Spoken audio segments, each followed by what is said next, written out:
Yes, hello, this is Connor from Tailors. We're in my personal studio today checking out the SD-3 from Universal Audio. It is a cool new dynamic mic which allows you, using the Hemisphere Mic Collection plugin, to change its sound in post. So, if you recorded something like a loud guitar cab, a snare drum, a rack tom, which is mostly what this type of mic would be used for, you can change what it sounds like in your DAW using that plugin. You can make it sound like a Shure SM57, a Shure Unidyne 545, a Sennheiser 609, Sennheiser 604, or an Audix D4. Those last two are very popular for drums in general, but we use this for a guitar cab. We recorded a Vox AC15 hand-wired full blast, so we got all the mojo coming through this thing, and we're going to show you that today in the demo project that we created.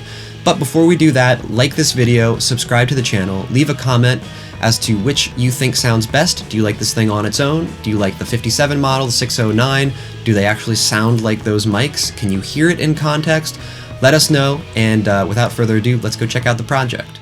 Alright, so you can see we're in Logic Pro here. We have the session pulled up where we recorded our guitars, and we're going to just listen through to see what they sound like with the SD-3 on its own. So this is the SD-3 with no Hemisphere Mic plugin processing on it.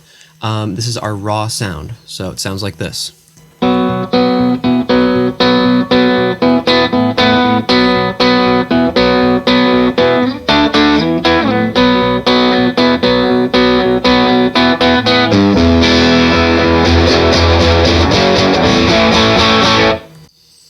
Great straight ahead rock sound. That's an AC15 hand-wired Vox amp with a PRS S2 Vela, played by Glenn Hollenbach there.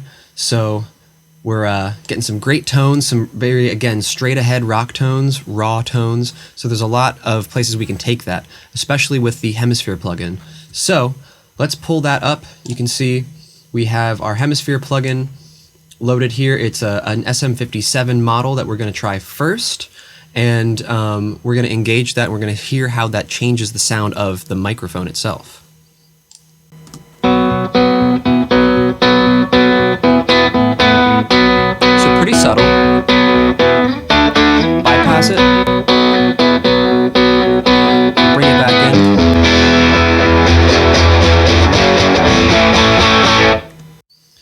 So what that's doing is kind of taking the flat response of the SD-3 and it is giving it the characteristic of an SM57, which is really cool that we're here in technology that we can actually make this a viable option for your post-processing.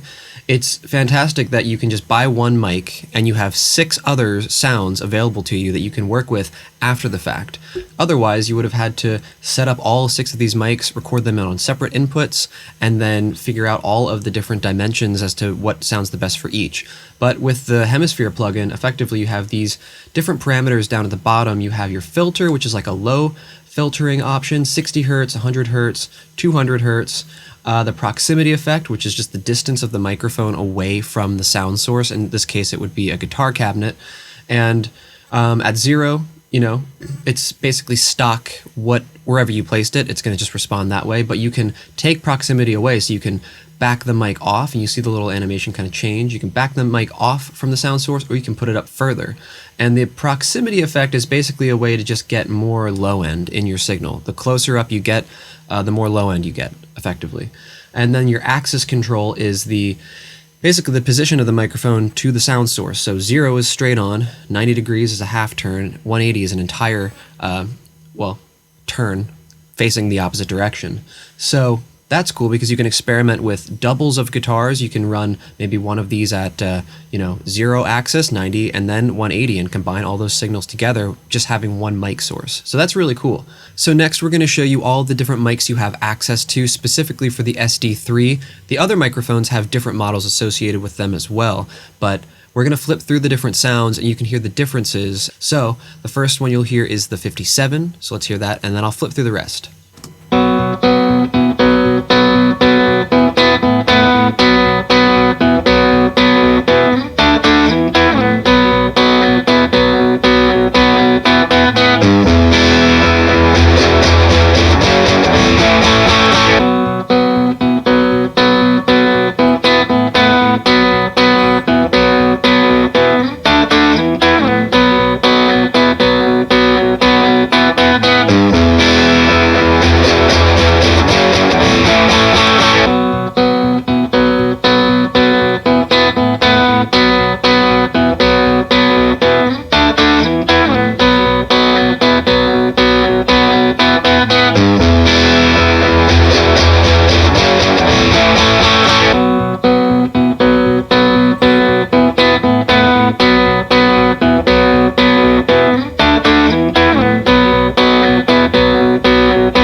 So very subtle differences between all of the different models. You know, the ones that we're very familiar with, like the 57 or the 409, they definitely do sound like those characteristic mics. You have the kind of presence and push of the 57, then you have the smoothness and the mid-range and the extra low end potentially of the 409. I'm particularly interested in this 545, the Unidyne style mic from Shure. It's the precursor to the 57, the modern 57 that we know.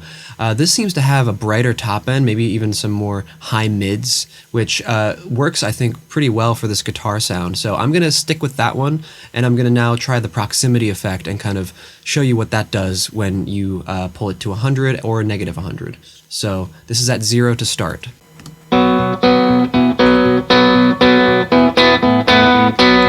Boost it up to 100.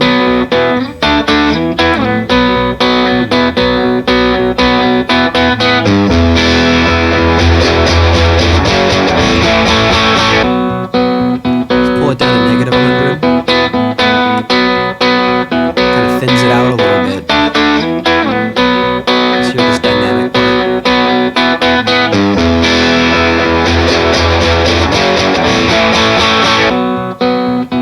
I like that close proximity to kind of add some of that presence of the low end back in.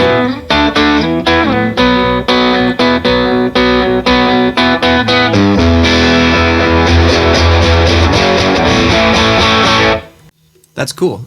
I like that a lot. So next, let's try the axis control to see what that imparts to the signal and how it changes everything. We'll start at 0.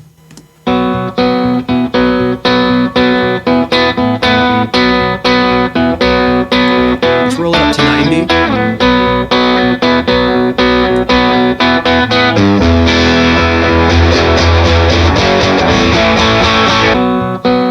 Let's go to 180 now.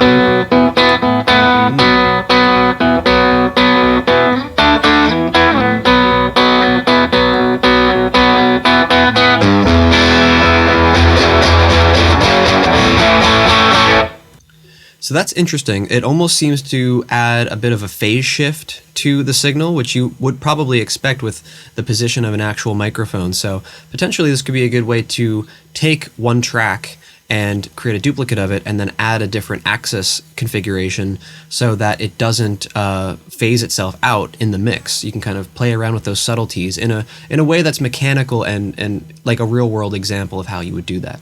So that's cool. I think I'm going to bring it back down to 0. Because that seems to be a good sound for me. And I don't want to really use this filter at the moment because I like the low end presence.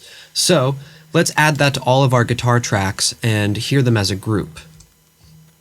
So you can see I have these 3 guitar channels, really, left guitars, right guitars, and center guitars.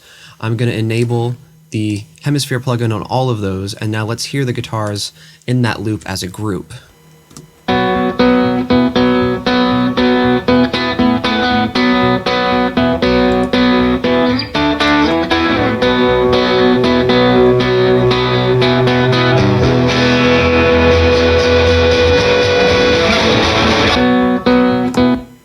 So that's cool. That adds a lot of presence. For a control, let's hear just the SD-3 on its own without the Hemisphere plugin.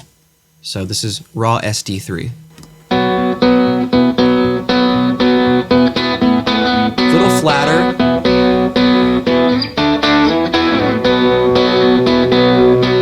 A little more neutral.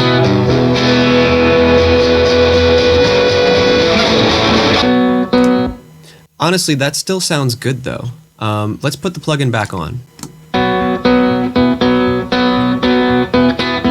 Just gives it that little extra presence, that those transients are just glowing a little bit better, I think, especially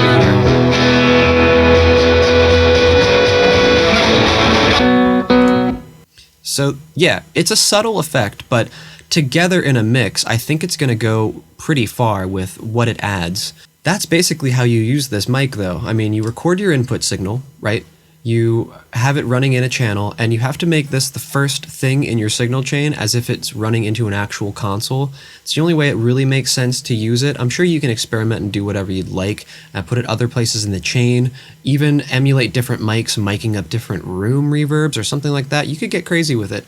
But The most common way I think people are going to use this is just your first insert on your chain coming directly in from your interface. The microphone to the interface to this plugin. Alright, so now we're going to listen to the entire mix in context. We'll hear the guitar tracks alongside the drum and the bass, and we'll see what the Hemisphere technology adds to the sound of the guitars. Does it give more presence? Does it tighten the low end? Let us know in the comments, and of course, like this video, subscribe to the channel. But now let's check it out.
Alright, so as you can hear, the subtle differences of using this mic and the Hemisphere plugin on a track-by-track basis ultimately ends up being pretty profound at the end of your mix, which is super cool. It means that you have total flexibility throughout the recording process to change the flavor of those input signals. And if this was your first mic that you're getting to record your guitar, or maybe you're getting a bunch to record a drum set, you really can't go wrong with this. They're super affordable, they're very flexible, they look cool, they're kind of like that retro-inspired but modern sleek look, low profile. It's cool that it has the flat grill so you can get right up against a cab or whatever sound source. So I can't recommend these highly enough. You can pick them up at Tone Tailors. There's a link in the description below. You can see the full line of the standard series mics as well from Universal Audio. And let us know in the comments below, what would you use this for? Which models did you think sound the best? Did they sound actually like 57s? Did they actually sound like Sennheiser mics at all? Let us know, leave that comment. Please like this video, subscribe to our channel, and we'll see you next time.